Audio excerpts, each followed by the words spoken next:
It's hard to know where to begin to retrace the trail of a photograph I made 40 years ago in El Salvador.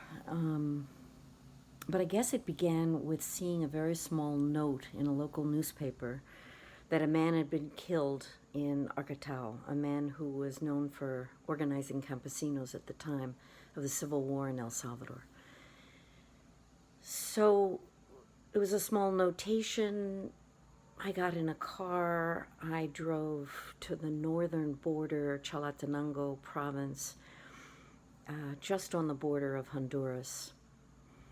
And of course, I had no idea what I would find there, but felt compelled to try and investigate what had happened to him. When I entered this tiny village, I remember being shocked that it was so silent, that there was no one on the street, maybe a dog or two. And I came closer to the central plaza of this little village, and there on the door of the man who had been killed in the week before was the Mano Blanca, which, although I'd heard about the Mano Blanca, I had no idea kind of the symbol they used and how they used it, of course, to terrorize everyone who saw it, that it potentially could happen to them.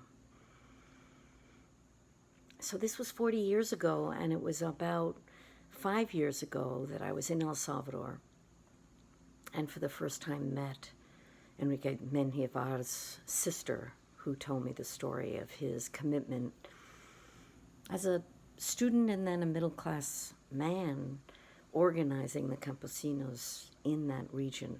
And of course, that was what he was killed for.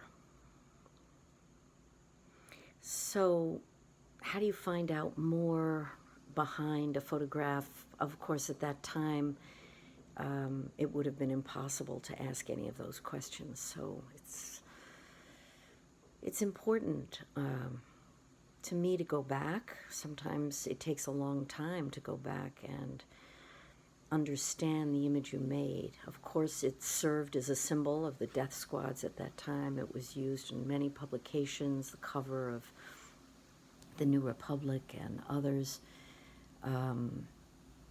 There are very few images of the evidence of the Mano Blanca, so for me it's always been an important picture to speak to a period and the devastation of what has happened and what happened at that time, and the values that,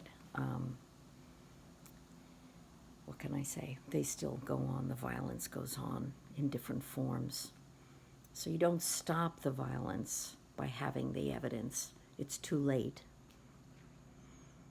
to save that life and many lives after.